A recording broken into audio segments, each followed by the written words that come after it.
शिव को जिन अलग अलग नामों से बुलाया जाता है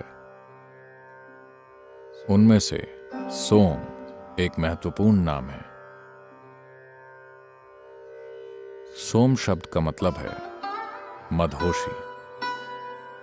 अगर मदहोशी नहीं होगी तो आप कभी भी परम शून्य में कूदने के लिए दीवाने नहीं होंगे, जो कि मुक्ति का एकमात्र रास्ता है। इसलिए सोम या सोम सुंदर शिव के सबसे प्रमुख नामों में से एक हैं। हमेशा मदहोश मगर पूरी तरह सजग। तो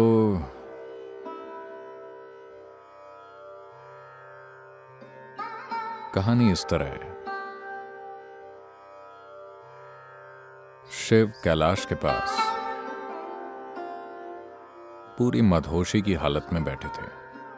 पूरे भारत में खबर फैल गई कि वहां एक आदमी बैठा हुआ है, इतना शानदार आदमी कि धीरे धीरे साल दर साल लोगों ने वहां की यात्रा करनी शुरू कर दी।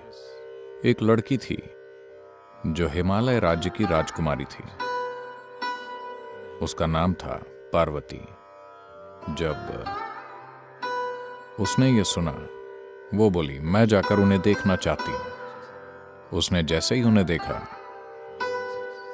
वो उनसे पूरी तरह अभिभूत हो गई। वो बोली, मैं शादी करूंगी तो सिर्फ इसी आदमी से। फिर किसी और ने साजिश रची और वो विवाह के लिए तैयार हो गए।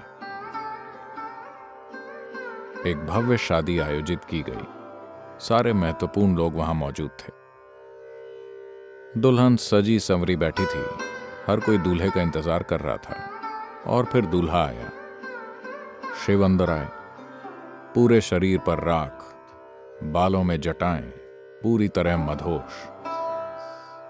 और उनके मित्र भूत, पिशाच और टेढ़े मेढ़े प्राणी तरह तरह की आवाजें निकाल रहे थे। पार्वती की मां मीना ने इस आदमी और उसके दोस्तों को देखा, और जब उन्होंने सोचा कि उनकी बेटी इस आदमी से शादी करने जा रही है, तो वो बेहोश होकर गिर पड़ी। उन्हें होश में लाया गया। वो पूरी तरह टूट चुकी थी। मैं अपनी बेटी को इस आदमी को कैसे सौंप दूं? ये जंगली है और बिल्कुल असभ्य है। ये आदमी भी नहीं है, ये कुछ और है। फिर पार्वती ने जाकर शिव से विनती की,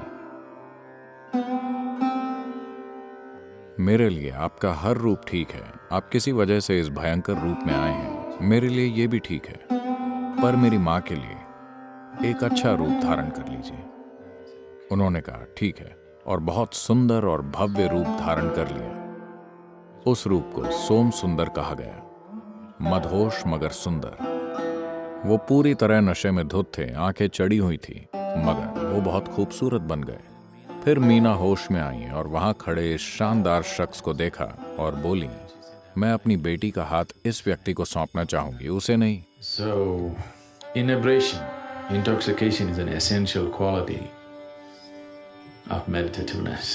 मदहोशी ध्यान मग्न होने का एक महत्वपूर्ण गुण है।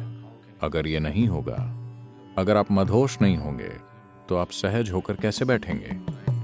ये भयंकर परेशानी होगी। सिर्फ इस तरह बैठे हुए किसी चीज पर ध्यान केंद्रित करने की कोशिश।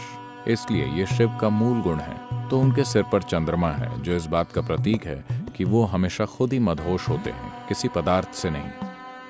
शिव के लगातार सोमरस पीने का मतलब है वो शराबी नहीं थे। वो बस उस चांदनी को पीते रहते थे, जिसे वो हमेशा अपने बालों पर रखते थे, और लगातार मदहोश रहते थे। यह आनंदित स्थिति अपने आप में एक लक्ष्य नहीं है। ये आनंदित स्थितियां कष्ट का डर मिटा देती हैं। जब कष्ट का डर नहीं होता, जब मेरा क्या होगा ये विचार आपके अंदर से पूरी तरह खत्म होता है, सिर्फ तभी आप जीवन की खोज करने का साहस करेंगे, वरना आप सिर्फ उसे बचाना चाहेंगे। चाहे करियर हो या कारोबार, सब सुरक्षा के लिए। शादी सुरक्षा के लिए। सब कुछ सुरक्षा से जुड़ा है। जब तक कष्ट का डर लगातार अपनी भूमिका निभा रहा है, आप जीवन के गहरे आयामों में जाने का साहस नहीं करेंगे। सिर्फ जब आप इस तरह मदहोश मगर पूरी तरह सजग होते हैं, तभी कष्ट का डर नहीं होता। आप कहीं भी जाने के लिए तैयार होते हैं।